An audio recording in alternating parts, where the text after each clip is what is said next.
Welcome to Color Me Green, a podcast focused on making the world a greener place. So welcome back for another episode. Today we are doing a very special episode.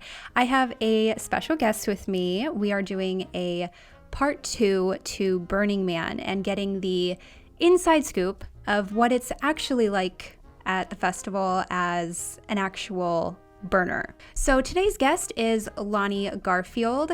Please welcome Lani. Hi, Paige. Thanks for having me on. Thank you for coming. So just a fun fact, actually, today is my very first time recording in a studio. So thank you, Lani, for going through this very interesting experience with me. My pleasure. So Lani, can you just tell us a little about yourself and a little about you before we get into your festival experience? So I'm a photographer here locally, sitting with my fellow photographer, Paige. And I have been going to Burning Man for 14 years. This was my 14th year. And I love it, or obviously I wouldn't have gone back. It's a place to me where, there's really no limits to my creativity and to all the things that would make me me. All the possibilities of what you can do and be there are pretty limitless. It's partly due to the fact that you're going to a place that's like a blank canvas. It's a huge, dry, white playa bed called the Playa. And people can bring art and bring themselves and their friends and eke out an existence in this experimental city. There is nothing there. There's no electricity. There's no water. People have to bring everything that they would need to survive for a week or however long they're there. The event, we don't really call it a festival, but the event is 1 week long, and a lot of people go early to set up their camps or set up some of the infrastructure, and then a lot of people stay late and do any of the pickup cleaning or whatever needs to be done to restore the playa back to its natural place. Well, it seems like a very eco-friendly type of environment, but we're going to get into that later. So before we get into all the nitty-gritty questions that I have lined up for you, can you share the personal experience of attending for you personally and what initially drew you to want to go to the festival to begin with? Or, sorry, what do you want me to call it instead of a festival? Well, you could call it an event. Okay, what drew you to want to go to the event to begin with? I'll tell you why, because a festival, we think of it as like going to Coachella or any of the other festivals that people go to. There's a lot that are springing up now. And in going to a festival, you buy your ticket, you arrive, and everything that you want to do for entertainment is put on for you there. Whereas at Burning Man event, everybody brings something to the party. Sometimes I like to call it like a potluck of experiences. That is a good way to call it. and it's really like a choose your own adventure when you're there. Nobody has the same experience twice because everything is so organically different everywhere you go. And no one person ever has the same experience because in any one moment you have so many choices of different camps or art or music to go and experience that there's never in a week you could never see everything or do everything or ever have the same experience as anyone else. So that's what draws me to keep going back. And I love how I just can express myself, and that is either through any means, through what I wear, how I communicate with people, or my photography. And I've done a lot of art projects there where I've interviewed people and photographed people. So it's really been a wonderful playground. And it's hard for me to imagine finding another vacation that would be as fulfilling and fun as Burning Man has been. That's what keeps drawing me to go back. I actually researched this and talked about it in the last episode, but you have a Burning Man sticker. I have a lot of Burning Man stickers. Yes. Her water bottle's filled with stickers. So I was just like, I saw it and recognized it. So they mentioned having each event is a different theme. Yes, every year. What was this year's? Animalia. What? Animalia. What in the So world is anything, that? I don't know, anything to do with animals. Oh, okay. So, like, for example, they name the roads. They Yeah. put in these circular roads, kind of like a campground. And they name the roads. So they just would use animal names. And they kind of used more of the fantasy type names. So that's really kind of just gives everyone a theme, basically. What was your favorite theme? Oh my gosh, I don't know. It doesn't really impact, the experience all that much. But it is Okay. kind of fun to have like this year, there were a lot of people walking around in animal onesies and little animal outfits and stuff. So, but it wasn't everyone and it wasn't necessary. It was just kind of the theme. So it was kind of fun. Okay. So it seems like a very interesting experience. So moving on into the renewable, sustainable aspect of the event, Burning Man has a strong emphasis on renewable energy and sustainability. Would you be able to discuss some of the eco-friendly initiatives and alternative energy sources used at the event? Sure. Some of the initiatives that have come out of it and some of the organizations that have grown out of burners who have learned a lot from going to Burning Man. There's so many, but one that stands out to me is BlackRock Solar, who they've changed their name now to BlackRock Labs.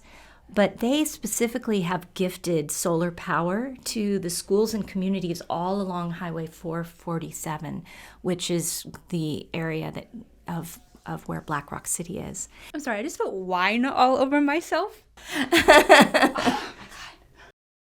And so I know that they even call that the solar highway because it's the biggest grouping of solar arrays and usage on any American highway.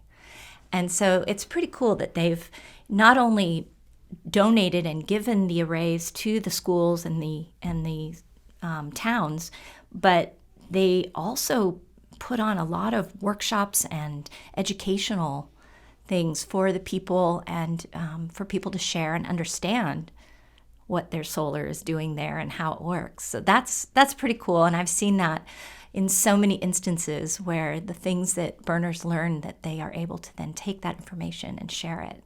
And not just with their family and friends, but with communities at large. So, and regarding how we as burners use alternative energy at Burning Man, it's really interesting that, when there's a need, people get really creative. And I would say that of all the people in the world, that generally Burning Man participants are the most forward-thinking, creative people in the world. And there's so many amazing things that come out of what they learn in that they have to create their home with everything they need for a whole week on Playa. And it's pretty amazing what people really come up with. So solar is used so much. Solar is something that it's getting better and better every year. Everybody is very interested to see what the latest and greatest solar panels look like and how much they produce. And I'm ready to buy one myself because it's so amazing that you can just take a little suitcase and open it up and create your own solar. So speaking of renewable energy sources, water is a valuable resource in the desert, as we know, living in the actual middle of the desert. And the festival relies on water for various purposes, especially people that are coming in and out of the event. And like you said, having to bring everything and then take everything back. So do you know how Burning Man handles water usage and conservation, like for, say, like public restrooms or anything like that, especially in such an arid environment? Well, there's absolutely no running water. Oh my God, could you imagine? Burning Man doesn't. Oh wait, no, I have actually been camping many times, but like for an entire week, I couldn't. Yeah. I couldn't imagine. Okay. Well, we bring it in. We bring our own water in. And speaking of conservation, what better way to learn how to conserve water or electricity and supplies than to have to carry it all in? And not only do we bring in everything we want to use for drinking, cooking, and bathing, but we have to bring out what we don't use, which means gray water. So I have explained what gray water is in a episode focused on sustainable fashion and fast fashion. Could you explain to this audience? Gray water is just what you would let run down your sink when you're brushing your teeth. and cleaning your dishes or showering. So there's a couple ways that we deal with it, and people have come up with really innovative evaporation ponds. What is that? So it would be a big flat plastic sheet that is on the ground, and your gray water goes onto that, and it doesn't create a pool. It's got to be wide enough so that the water is spread out over a big space and it just evaporates into the air. Because does that happen because it's like so hot out It's there? so hot and yeah, right. And windy. If it was, cloudy and cold, it wouldn't evaporate as fast. Yeah. And then anything that is not evaporated, we don't put everything in the evap pond, just the kind of the cleaner, like shower water or something. But the things, for example, we have a camp kitchen. So I'll say that our camp is a group of about 30 people. And a lot of people go in groups. It just helps with the creating your own infrastructure when you have a group of people. A lot of people camp by themselves too, but so we have an actual theme camp that gets applied for and placed in the city. You have a theme? Our theme, yeah, we're at the oasis, so we're an oasis in the desert. Is how we like to think of ourselves. So in our camp kitchen, we have an actual sink, a plastic camping sink that we bring. And what we do is we put water in spray bottles, and we put a little bit of soap in one, a little bit of vinegar in the other, and a little bit of water, just water in the other. And that way we use that to clean our pots and pans and our dishes, and we scrape the food into separate burlap bags. So we have an area of composting. So it's a burlap bag, and we just put all our composting in there to dry, and that's a lot easier to take out. So regarding water, when we finish washing our dishes with this little bit of spray water, the water that's left that goes down the sink is so little. And so after 10 days or 11 days, we don't even have a whole Sparklets bottle full of wastewater, and we just bring that out with us in the truck. So that is, pretty amazing that people can really contain their usage, not only using less, but also managing and dealing with your own waste, the things that are left. How do the public restrooms work? Do they have public restrooms, or do you have to have your own Yeah, so a lot of people have their own toilet situations that they then will, bring home their waste. But there are porta potties there. It's really one of the only infrastructure things that Burning Man creates for the people, because that's something that's very hard to deal with.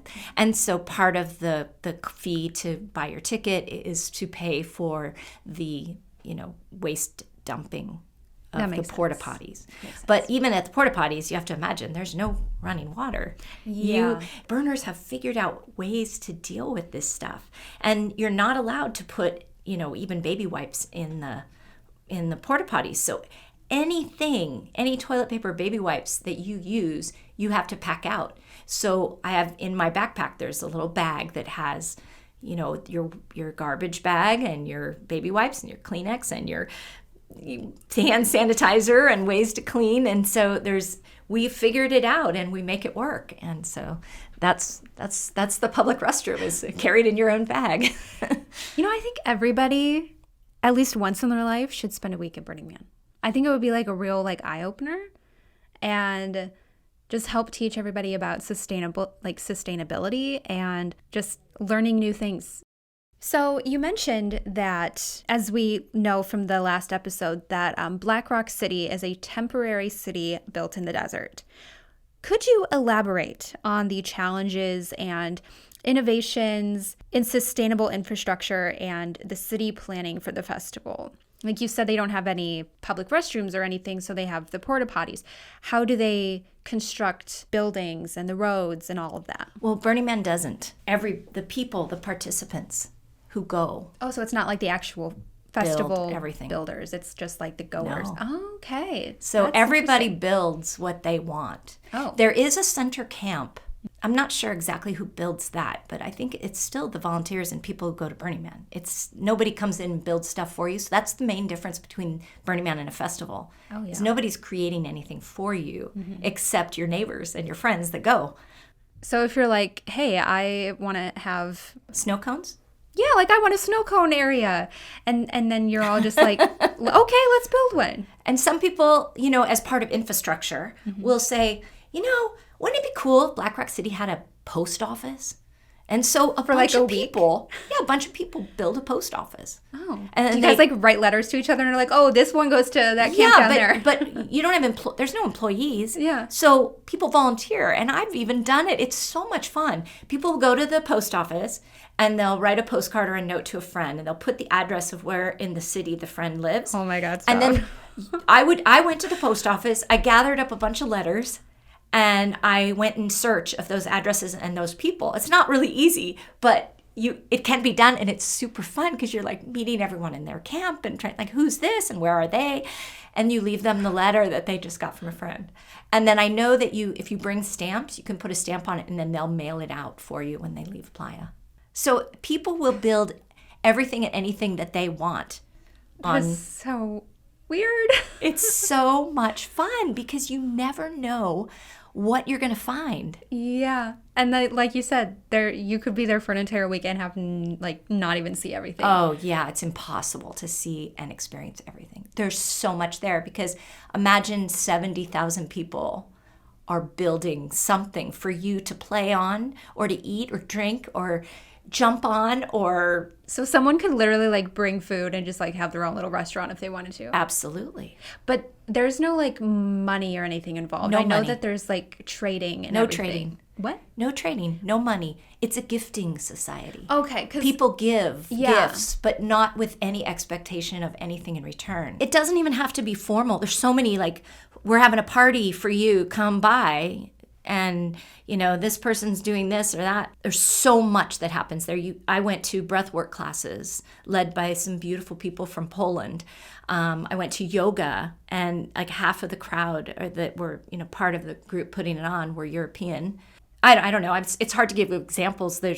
I could give examples all day long of the gifting because they will bring their art, or they will bring a party, or they will bring food, and it's just there. It's just here.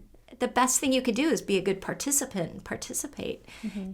It's part of that's part of the rules is you participate, because if you were going to throw a party and no one came, then that wouldn't be fun. Yeah, no, not at all. So everybody's... there's 70,000 people. Someone's got to go. Right. So, there was a time I was walking from the camp area out through the Playa to go see the man or the temple or any of the art that's out on the Playa. And I was kind of thinking, oh, wouldn't it be nice to... I'm going to have to head back to camp because I'm getting kind of hungry. And soon as that thought crossed my mind, I came upon a hot dog stand. And I don't even like hot dogs. And I ate a hot dog with mustard all over it. It was so delicious. I couldn't believe how good it was. So yes, no money, although there is something for sale. Ice.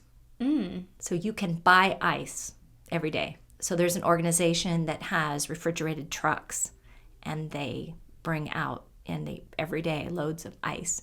So that way everyone can keep their cooler cool, and that's where snow cones might come from. Yeah. Because what an easy thing. You just put ice in a snow cone machine, and I had some amazing snow cones this year because last year was so hot. I think people were thinking, oh, this would be a great gift. Yeah. I think I had a pina colada snow cone with Myers rum. It was kind of good. Okay, I need to go to Burning Man. Okay, so moving on to, I guess, what I have put my main focus on is the use of fire. And so the use of fire is a central theme at Burning Man, including the burning of the main effigy. So how does the event manage fire safety and minimize its environmental impact? Well, as far as fire safety, that would be a concern of anyone in any group of people. So there are official police and rangers out there. But then Burning Man itself has... I'm sorry, are they volunteers or are they actual they're people? Actual Okay. Bureau of Land Management and sheriffs are out there. Because you mentioned part of Nevada. The volunteer people watching, so I just wanted to double check. So they're working, and there's a small number of those people out there to keep everyone safe.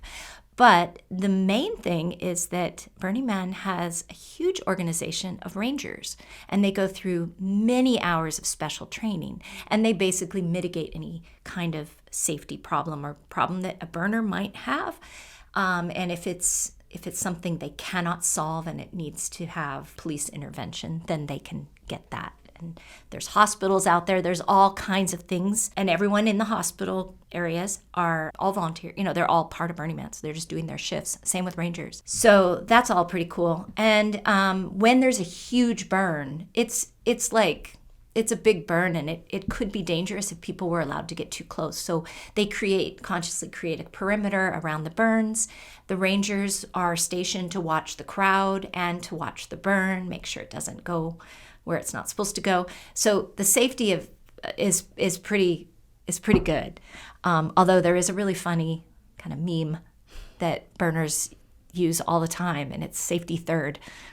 And the joke is, well, what's first and second? I don't know. Is it coffee? Is it self-expression? But safety third is actually the motto at Burning Man. But it's just because people build these jungle gyms, and they build these art projects and skater ramps and stuff that, there's potential for a lot of injury, but I would imagine. Oh, and it's really interesting how they deal with the impact of the fire. So the whole premise that Burning Man is built on is leave no trace. Mm-hmm. So any kind of item or thing that does not belong on the playa, that's not natural playa, would be considered moop. Moop is matter out of place. Yes. So any kind of thing, and it could be ashes from the fire, would be moop, because that's not a natural thing that would be found there. So what the organization has figured out a way to handle keeping the playa clean and pristine and not letting it get scarred. So they do not allow campfires. When there is a controlled burn, it's done with kind of an interesting setup. What they do is they dig out the playa a couple feet, I don't know how deep. They put in like a pan, and then they cover that with gravel, and then the art burns on that area. And then after it burns and it's a big pile of ash, they are able to scoop out and take back home all of the ash and all of the part that they've laid down to protect the ground. So this is a dumb question. What is playa? Like playa? Sand? Well, it's actually the dry lake bed of where Black Rock City is, and there are black rocks on Black Rock City. They kind of came out in the rain this year. Like you didn't see them because the dust kind of blows over them, and then in the mud we saw these little black kind of they look like lava rocks, but I don't know what they're made out of. But anyway, so the playa, because it was an ancient lake bed, is not like dirt or sand. It's like super fine talcum powder, real alkaline. And so it creates this white dust on everything, and it's really hard to get it off. It's a very interesting surface. And I always wondered, why there? Why not go to a beautiful place with trees? It's like, well, because this is like a blank canvas. Like if you gave an artist just a white piece of paper. So it is probably a lot safer than, like you mentioned, the middle of the forest when it comes to, burning everything. Yeah, and probably easier to keep it clean after the fact. Mm-hmm. So burners are funny when it comes to moop. We're just... I'm sorry, I love that word. I know, I do too. I think it should be something... I mean, I've heard it now more and more. Should I make a sticker? Yes. No moop. So what burners do is we carry around a moop bag. We call it a moop bag. And so if we're ever walking around and we see a feather come off of someone's outfit or a sequins or a piece of garbage, we pick it up no matter what. That would have been really good at the Harry Styles Festival at Acrisure Arena. Like, I kept going there for like months for the games, and all you could see after the show was like feathers from all the boas that everyone had just all over the place. That would have been... That's the literal thing that came to my mind when you said feathers. That. Feathers are tough because they'll fly. Yeah. But they don't. Burning Man has a rule that people aren't allowed to bring boas. Oh, good. Yeah, because that those are a problem. Oh, yeah. But matter out of place. Not only is that something that every burner is very aware of and is consciously picking up stuff all the time? It's in our camp, one of our designated jobs, because everybody kind of gets a job, is to be MOOP manager. And that person makes sure that all the land that we're using gets systematically raked and cleaned pretty, as often as a daily, but then at the end, we really, really go over it. We just make a sweep line, like everybody arm to arm, and we just go straight through the whole camp area and pick up whatever little thing we see after the rake has kind of picked up the surface. So it all seems kind of mundane, but it's so cool when you think of it, because it's like a big team effort type of thing. And also there are, well, I don't want to say rewards, but if you are really good at keeping your area clean, because it all gets checked later by the larger volunteer MOOP manager people. I want a badge that says MOOP manager. Yeah. That was my job for a long time. That when they come and check your area and they're looking, they'll let you know. Like, it's so funny. There's a map that comes out at the end. And on that, it shows what area where people were camping they found MOOP. Like, is it one red dot or is it a cluster of red dots? And so the MOOP manager is like, or the MOOP map is, just a series of dots on the camping map page. And so if you're good and you don't have any, then you'll get placed back in the area you want to get placed in the camping area. Do you get to how does we that get to choose work? kind of the area that we like, Okay. and then they place the camps based on what you're offering. And so we, at the months before, we apply to be a theme camp. And so then they'll take into account like how many people you are, how much space you need, and what you're offering, and kind of put you in neighborhoods that kind of spreads out all the different kinds of activities. So what happens, I know you already told me, but for the listeners, what happens if you don't pick up all your MOOP? Well, then if you apply as a theme camp, you won't get placed. Oh, consequences. Yeah. That's what I was thinking of. In general, we don't have consequences for the sustainable types of things that we do to live there. But in this case of MOOP, that there are consequences, and people are very serious about making sure they leave the place just as which is like the opposite of going to Coachella, where you walk in a sea of plastic cups. Yeah, no, we hate that. Speaking of single-use plastic cups, I want to tell you about what we do there to not have any of that. Well, first of all, water bottles. Yes. That's become pretty common now.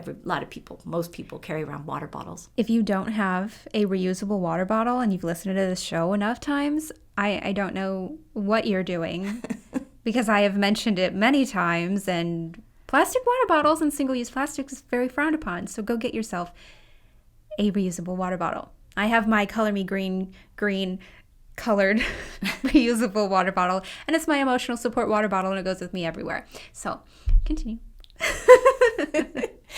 So when a participant at Burning Man comes out of their camp and their tent and they walk down the street, or they walk out onto the playa to see the art, they always carry with them essentials. And the main essentials would be your water bottle, because it's so hot and dry. You have to have water, and you have to bring your water from camp.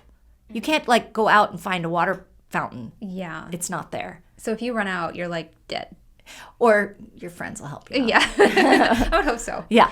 But we also carry a cup, because there's a lot of times that you'll go to a camp and there's a party and they're making Mai Tais or, really special cocktails, or they just have lemonade or coffee. And if you have a cup, then you get served. But you cannot go there and get a drink without a cup. Oh, wow. So everybody carries their own cups. So there's no single-use cups. So, what if you don't get to drink? Well, what if you, have one and then you're oh, but I want another, drink. How do you, rinse it out? That's a problem. Oh, okay. I know. That is a problem. I know. So you're very conservative about, I really know I'm not going to drink a whole cup of coffee, so please just give me a quarter, or whatever. Yeah. It makes you think. Or so you're not so wasteful. Okay, so when we're sampling at the events and everything for BuzzBox, we give out these sample cups and I like to reuse them. So normally when someone wants to try a first couple drinks, I'm not going to recommend having a Bloody Mary beforehand, because then everything else in that cup is going to taste like Bloody Mary afterwards. So it's kind of like that, I would imagine. You're not going to have like a cup of coffee and then be like, oh, hey, I want this like really light drink that's going to have tastes of coffee in it. Right. No, I mean, I've walked around with a dirty cup, but I also carry around, wipes and tissue and stuff, so I could clean it myself. Okay. And then your moot bag, of course. Of course. There was one party we went to where someone had a drink they didn't like. It was a friend of mine. I remember hearing this. Down it, buddy. Yeah, and it was kind of like, no, that wasn't going to happen. So she's talked to the bartender at this camp party to go into their camp kitchen and dump it in their waste, which, he did as a nice gesture, but basically you're on your own for that. And then there's other places that you go and they might be making waffles, and so they don't give you like, there's no plates. Oh my God. So you have to bring plates and a fork or plates and a spoon in your bag with you. Because a lot of camps give food, especially breakfast. Lots oh my of God, breakfasts. all I'm imagining is waffles and then the syrup and everything's sticky. That would be awful. Yeah, well, you know what? We managed. I think when I went to the waffle place next door to our camp, I didn't put it on a plate. I just held it and got my hands sticky. Oh, well, you have your wipes, so it's fine. Yep. That's perfect. Yeah, but imagine that in a world, like especially going to a normal festival where everything is disposable. So much garbage. Yeah. But we are so careful with garbage because whatever garbage we create, we have to take out. Mm-hmm. We can't, there's no garbage pickup. There's nowhere to put it. Yeah. You have to pack it out. So to minimize the amount of garbage, I'm kind of going on to a new part of this, but to minimize garbage, we really look at what we're bringing for food items, and we take out all, the packaging and plastics and stuff that isn't necessary. So you don't have to bring it back later. So we don't have to bring it back. That makes sense. It's amazing, our camp, because we've really put a lot of energy into, separating out our different recyclables and stuff. Our camp has really shrunk the amount of garbage that we create. It's pretty impressive. Because we just realize, like, the less we create, the less we have to bring out. That makes sense. And I mean, I've actually started composting since California got those composting bins. So I'm very aware of the trash that I make and what can and can't be recycled versus composted, or just like is actual trash and can't be either one. So I think, like I said again, everyone needs to go to Burning Man just so they can learn the sustainability factor and take away and learn new things and you hopefully use them at home. Speaking of sustainable, I mean, that's like the entire point of this, but art is a big factor and everyone builds art and brings art. So are there any specific sustainable art installations or projects from past events that left a lasting impression on you, and can you describe them and their impact? There's so much art and it's so impactful and beautiful.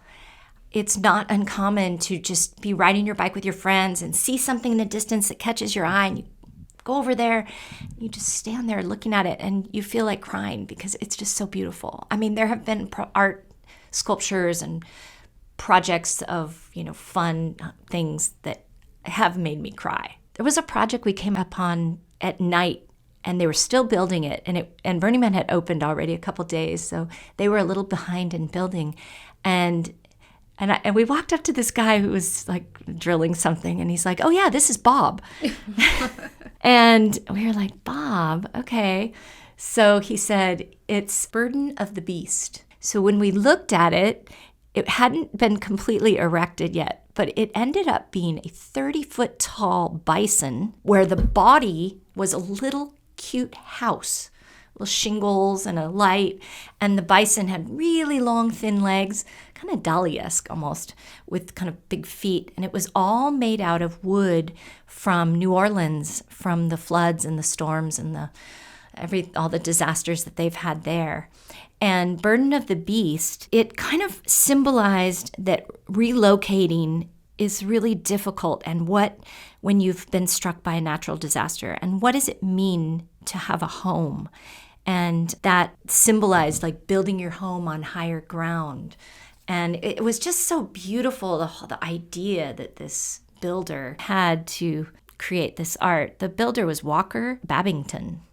And once we went there a second time, once it was all built, and we climbed up 30 feet into the belly of the beast. That's like really high up when you really think It really about it. is. How does that like structurally like not fall? Yeah. Did you feel safe in it? I felt safe, except I was a little scared on the ladder. It was a hard ladder to climb. But when the people who did felt like, ooh, look at what we accomplished. Now we're in this little house, and we ended up sitting in this little house that was just so adorable, with about 4 other burners, and just talking about our day and the things that had inspired us and where they were from. And this guy, the builder, Walker Babington, came out of the fireplace because behind the fireplace in the house was the beast's head. Bob's head, and he was trying to fix the light that was kind of in the eyes. And the head is all made out of driftwood from the beaches that were collected. Some of the art that's not the man and the temple do get burned during the week, at the end of the week. And he said, oh no, we're not burning this. The Burning Man organization didn't want us to, because the wood has been taken from so many different sources. They didn't think it would be right to burn that wood there. And the builder and the creator said, yeah, I'd really like to share this in New Orleans and find a public park or a place that we can put this.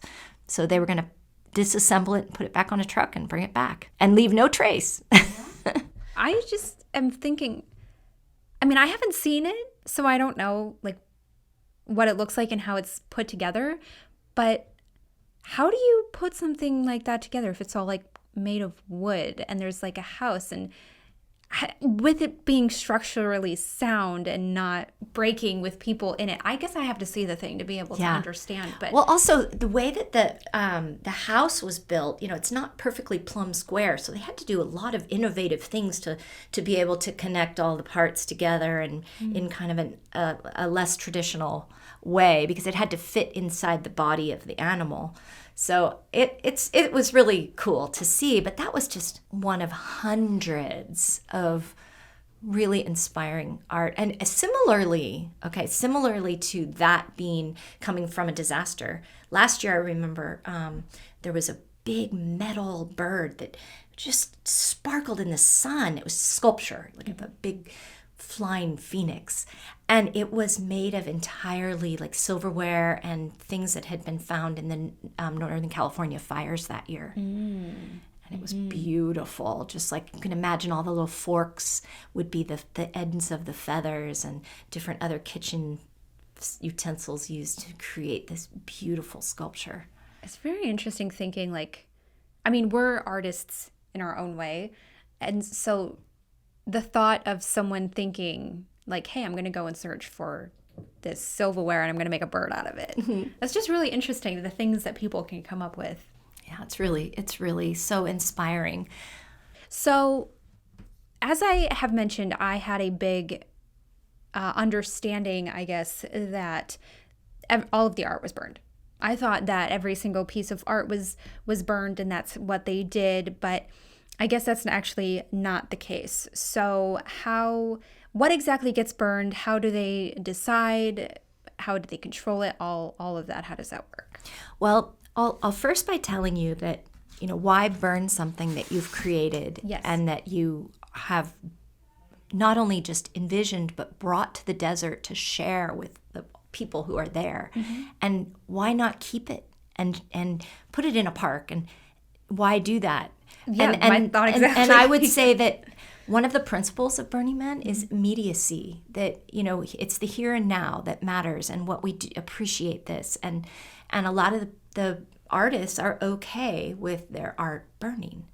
Now, when we say the art burning, it's not something that happens every day. It's not something that happens on a big scale. It happens a few times in the week that something gets burned. So it's not just like everything all at once. No. So and like we were talking about before, they put in place a lot of precautions to protect the ground. So going backwards, Sunday is the last day of the event, and Sunday the temple burns. What is the temple? The temple is a non-denominational building that gets built out there. It's one of the largest buildings that is on the Playa. Usually people who are involved in creating the temple work on it for years and years with the plans and the building supplies, and then they bring it all out a week or two before the man burns, but the event starts.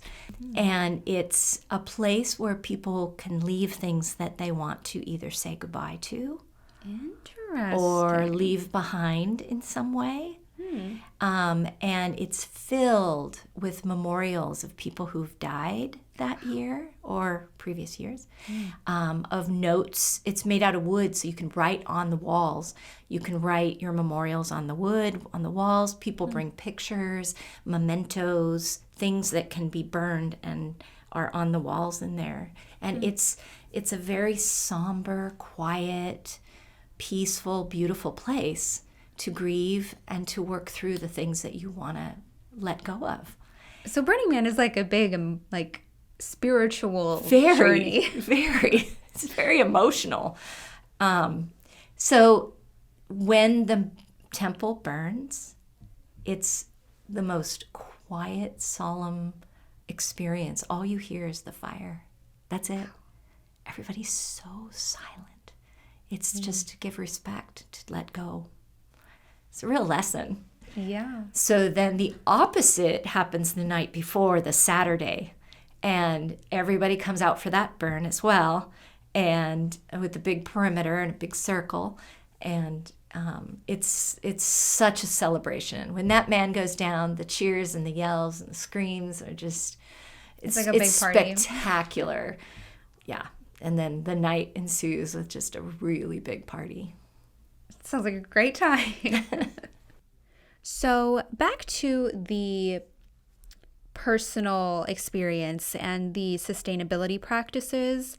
Are there any personal practices or lessons that you've taken away from your experience that you apply into your everyday life? So many. I mean, a lot we've already talked about, like my water bottles. Yes. And also, I've learned a lot about recycling, the nuances and things I didn't really understand before. And I've really learned a lot about solar, and I'm just really interested in, personal solar systems. And so that's something that I'm going to probably invest in. But just having to literally live off the grid with 70,000 other people in a camping situation is very eye-opening, and you just learn a lot about what you actually need. So if there's ever a zombie apocalypse, you'll be totally fine.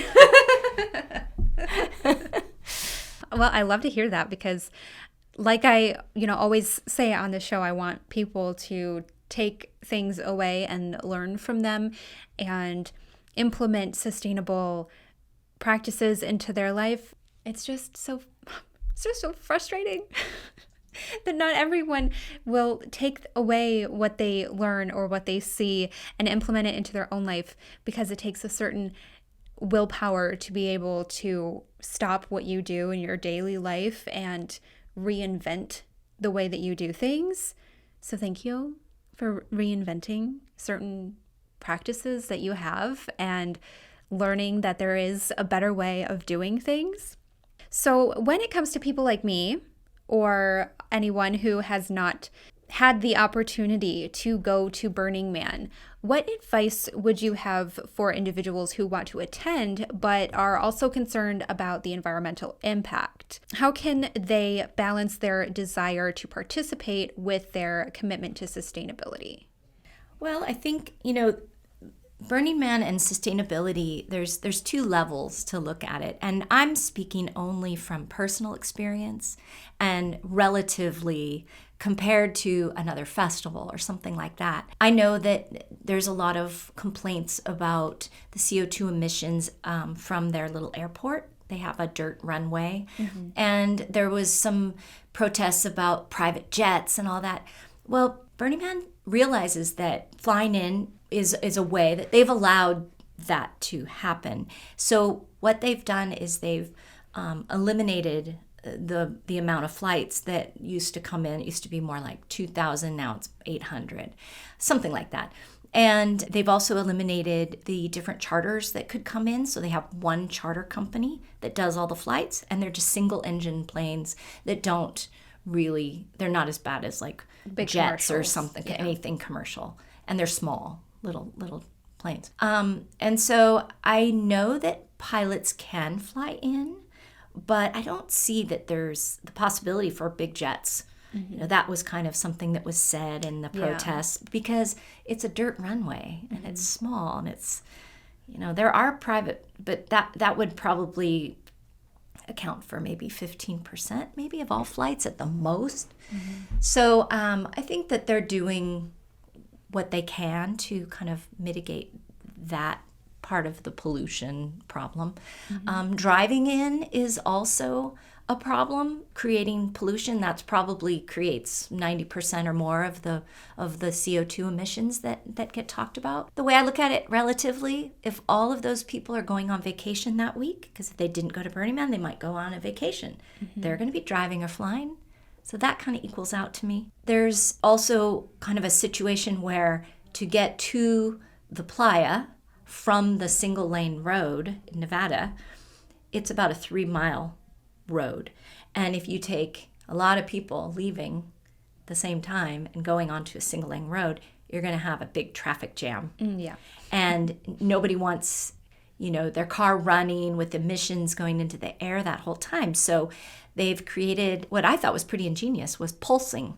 So they let a whole group of cars drive forward, they stop them, they turn off their engines, and they wait for an hour or so, and then a whole nother group of cars comes up and meets them, and then it just continues like that in a pulsing pattern. And depending on how many cars, you might wait an hour in your car, but then you can drive, you know, a mile. So I thought that was pretty ingenious. Maybe LA should incorporate that. Implement pulsing. On the freeway. Yeah, that would be good. So, and then they also charge for cars. So you have to have a ticket for your car. So in doing that, people are like, oh, well, let's carpool. So a lot of people drive with their friends and with groups because it's a long drive anyway and it's expensive with gas. So I would say that there's probably more carpooling than in any other kind of vacation or festival or any other kind of mass grouping of people that I've seen. It's pretty effective. So they do try to do the things that help the environment. But I'm not at all a proponent saying that, oh, it's totally green and it's totally sustainable, because, you know, nothing really is. But I think that in all of these practices that we can adopt, that they've done a pretty good job of teaching it and keeping people honest to it. I mean, I'm not someone who's just really careful and conservative. This is just the way we are, you know? I always say in so many episodes that everything has a positive and a negative side to it. And I think this is like the perfect example because sure, there's a lot of people coming in. And like you said, those people, no matter where they were going, if they were going to Burning Man or not, they would have gone somewhere. And you said before also that they're driving in or flying in, but they're also not using and wasting as much stuff as they would if they had gone somewhere else, because they're not allowed to, and they have to watch what they use. So I think, like you said, it kind of balances out, and that's why I really wanted to do this episode, because I personally could only do so much research on my own and see the positive and negatives and do as much research as I could. So having you come in and give an inside look to what exactly is done and what is happening that's sustainable, and giving a better look at what everyone assumes is so negative, it's really an eye-opener. And so I hope that everyone really learns that it's sure there was a big protest, but there's protests for everything. And they were protesting mainly for the private jets. So there's a lot more to it than what we hear and what we read. So I really loved having you on. And just one last question that I always have to ask: what does being green mean to you? It means conserving our resources and just trying to live a life that's not wasteful and not hurting the planet in any way or each other. And all the things that we do at Burning Man can really be translated into our daily life. And one of the things we were talking about with driving and carpooling and all of that, if you were to go to Burning Man, one of your most essential items that you would need to bring is your transportation, your bicycle. Right. So talk about you green. Can't drive in there. So when you arrive on Playa and you set up your camp, that's the last time you touch your car. Yeah, you can't drive it around. So everybody has a bicycle and rides a bicycle around. And what better way to be green than to ride a bike on vacation? Yeah. All day and all night. It's the most fun thing ever. Where normally on vacation, people are like Ubering everywhere or taking their RV everywhere. Exactly. That's a very good note. So I think that, this episode was a real eye-opener even for me, because I learned so much about what I researched before. But, there's a different aspect to it. And, there's a positive and negative to everything. Like I always say, except littering. There is no, I will literally beat a dead horse with this. There is no plus side to littering. But there is no littering at Burning Man. I just have, I don't know. I have no complaints. I want to go to Burning Man. How much does it cost to go?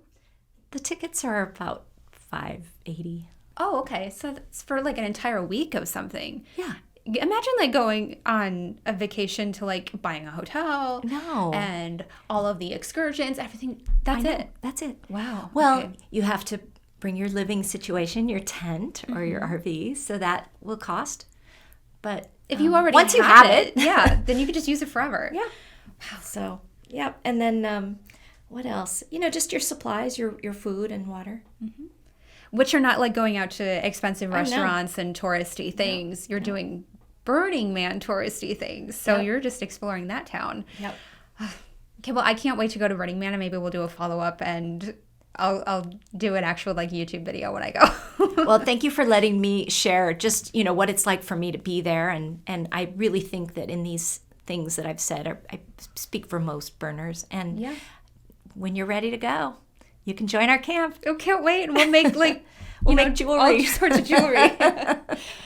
Okay. Well, thank you so much, Lani, for coming on today and sharing your experience. I hope everyone learned something and enjoyed today's episode. So thank you, Lani, for coming on. Thank you so much, Paige. This is great. I want to thank you for listening to today's episode of Color Me Green. New episodes come out on Wednesdays, and hopefully each one has something you can take away and learn from. If you want to request a certain topic to discuss, please feel free to message me on the show's Instagram at Color Me Green Podcast, linked in the show notes. If you loved today's episode, please make sure to leave a review and let others know what you think of the show. One of the best ways to help change the world is to share this episode with a friend and let them also learn what they can do to live more sustainably. Always remember to reduce, reuse, recycle, and live green.